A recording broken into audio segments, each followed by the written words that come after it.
Alléluia! L'Église entière, dans tous les coins du monde, chante aujourd'hui l'Alléluia de la joie.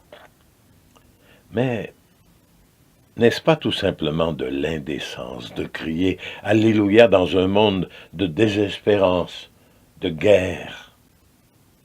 Alléluia! Quand toute une jeunesse, enfants de chômeurs et demain chômeurs eux-mêmes, cassent et pillent parce qu'ils sont habités par la désespérance. Alléluia, quand une bombe explose dans un métro, un avion, un magasin. Alléluia, quand nos frères chrétiens en Syrie montent un calvaire bien oublié par les médias. Alléluia, quand une jeunesse tourne le dos à l'Église qu'elle dit à côté de la réalité. Alléluia, quand on continue à s'entretuer entre chrétiens en Afrique.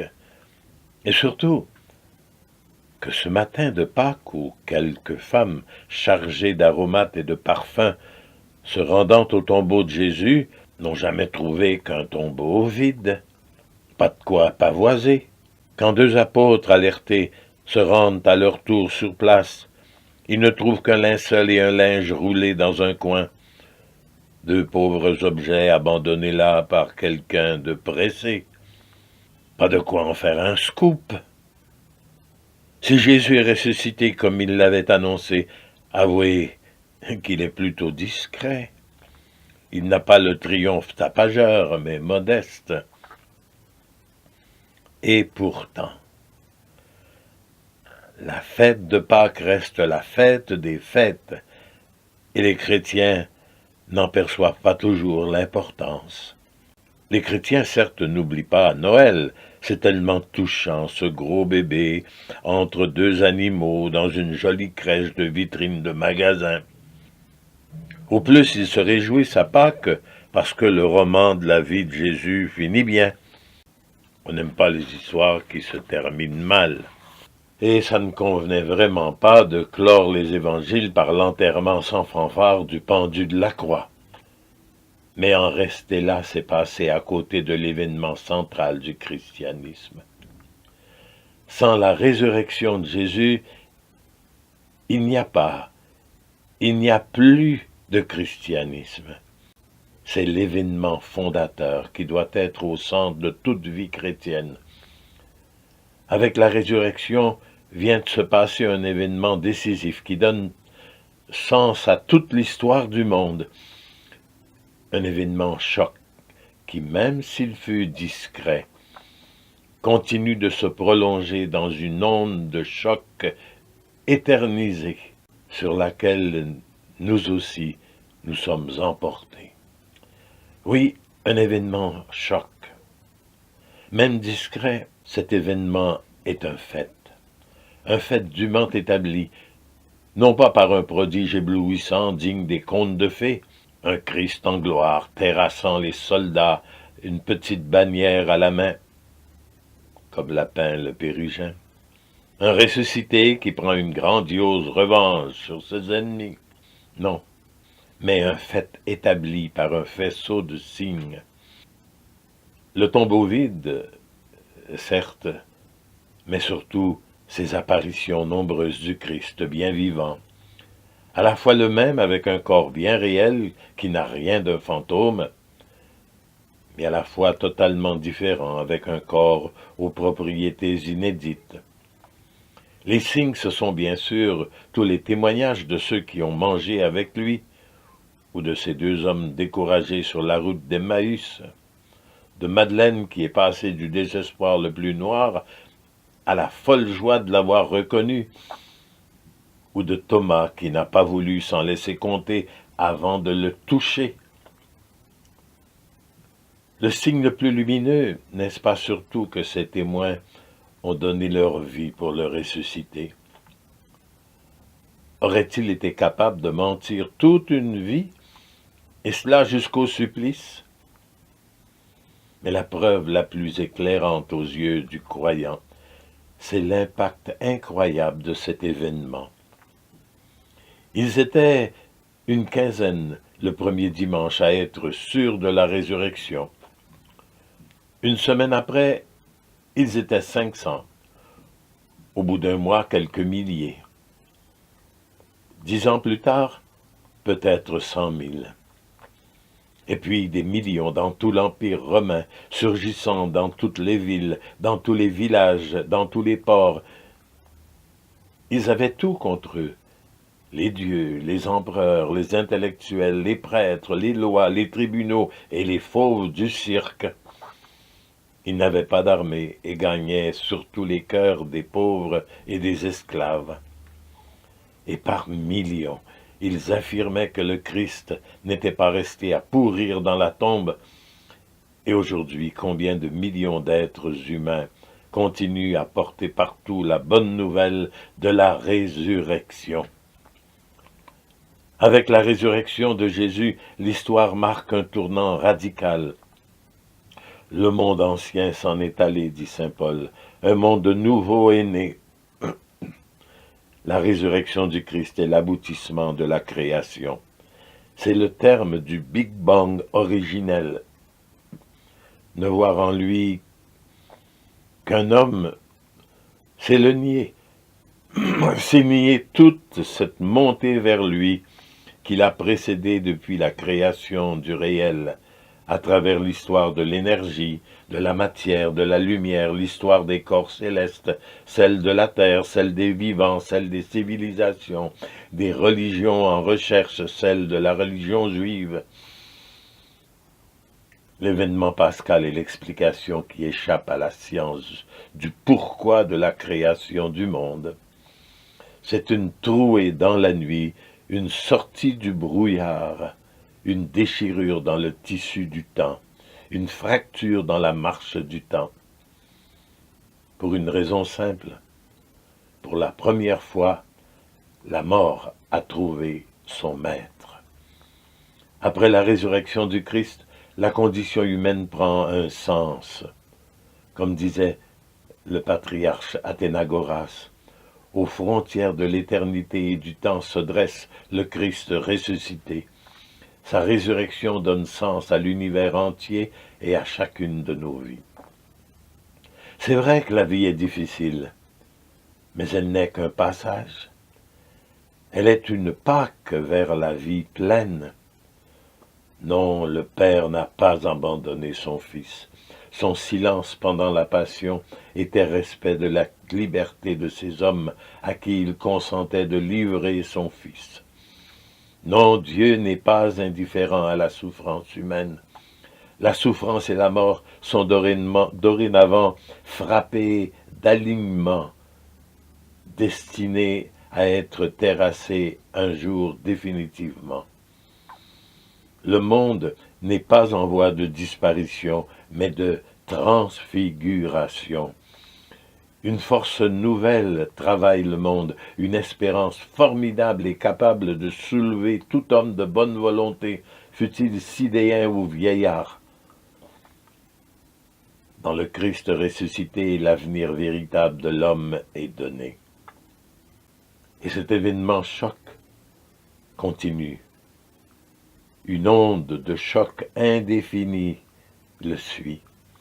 Et nous sommes toujours les témoins éblouis des retombées de cette résurrection. Oui, autour de nous, même si comme les disciples d'Emmaüs, nos yeux ne savent pas le reconnaître, le Christ ressuscité chemine, il est à l'œuvre. L'onde de choc de Pâques se développe puissante et repérable jusqu'à la fin des siècles.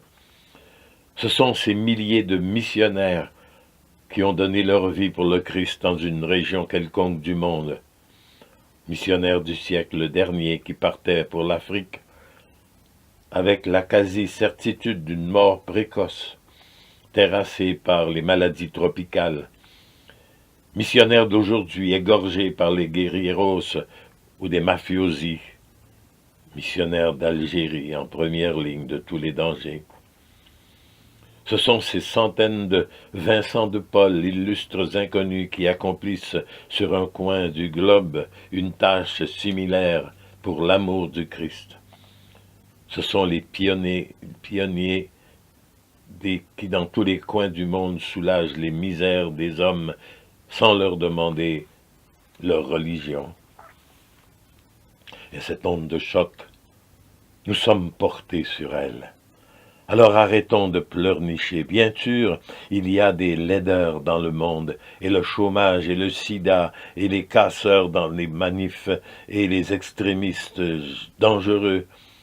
Bien sûr, il y a des corruptions du plus bas au plus haut niveau de l'échelle, dans la politique et dans le sport, dans le commercial et même le caritatif. Bien sûr, les hommes ont la faculté de faire sauter la planète et nous sommes à la merci d'un gouvernant paranoïaque. Mais il n'y a pas que du mal dans le monde.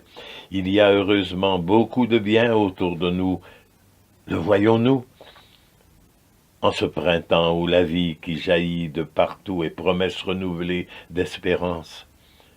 Ne demandons pas aux hommes ce qu'ils ne peuvent donner. On ne demande pas aux cerisiers de donner des bananes. Ils donnent des cerises, et c'est si bon. Mais surtout, comment ne pas garder le sourire sous l'orage, quand on sait que dans le monde, l'énergie infinie et cosmique du Christ ressuscité est bien là, plus forte que tous les dangers. Alors laissons-nous transformer. Tous, nous désirons grandir, croître. Nous ne pouvons stagner dans une vie sans devenir. Nous voulons avancer, nous laisser habiter par cet appel à la vie qui fait vibrer la planète. Nous voulons être de ceux qui refusent les solutions paresseuses, et non pas de ces « il n'y a qu'à » qui ont trouvé dans leur fauteuil la solution au terrible problème du chômage ou de la délinquance.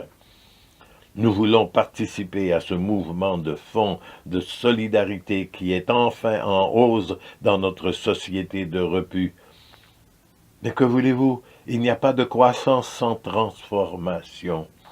On ne transforme pas un monde sans commencer par se transformer soi-même. Alors entrons dans le mystère de Pâques. Il n'y a pas de transformation sans qu'il y ait en même temps mort de quelque chose. C'est vrai au plan de la nature. Le papillon n'est pas une grosse chenille. Pour que la chenille devienne papillon, il faut qu'elle quitte sa forme de chenille. La femme n'est pas une petite fille qui a grossi, comme dirait le père Varillon. Elle n'est pas une grosse petite fille, elle a dû se transformer et pour cela quitter l'enfance. C'est exactement cela le mystère de Pâques, le passage à une vie meilleure, mais par le sas d'une mort inévitable. Les Hébreux, dans leur Pâques, ont bien été arrachés à leur esclavage pour trouver la terre promise, mais ils ont dû s'offrir 40 ans de désert, préférant même certains jours les oignons d'Égypte à la liberté retrouvée. Le Christ est passé lui aussi de cette vie humaine en forme d'esclave à la vie en forme de Dieu. Mais entre les deux, il y a eu un désert, le calvaire. Nous-mêmes, nous connaissons la Pâque chaque fois que nous décidons de nous arracher à l'esclavage de notre égoïsme pour prendre les chemins du don, de l'amour et de la liberté. C'est une mort partielle à chaque décision quand il s'agit par exemple de quitter sa télé pour aller à une réunion, de laisser son oreiller bien chaud pour assister à une messe matinale. Et notre Pâque suprême se jouera quand il nous faudra assumer notre mort, le grand passage vers les splendeurs de notre vie divinisée, goulot d'étranglement dont on ne fera pas l'économie, affrontement avec le dénuement, le froid, la solitude crue, la peur qui a arraché même au Christ de Dieu, au Fils de Dieu, un « je n'en peux plus » tragique. En conclusion, nous sommes créés pour être un jour divinisés. Donc pour que se réalise en nous une transformation radicale et inouïe. Alors, Ne nous faisons pas d'illusions. On ne fabrique pas des fils de Dieu avec des bonbons, des sucreries, mais en les conviant à vivre à leur tour la Pâque du vrai Fils. Et dès lors, la question pour nous ce matin, où en sommes-nous de notre Pâque? Celle des passages quotidiens, passage du pouvoir au service, de la revanche au pardon, du mensonge à la vérité, de la violence à la paix, de l'orgueil à l'humilité, de la haine à l'amour. N'est-ce pas là où le Seigneur nous attend? Alors allons le rencontrer.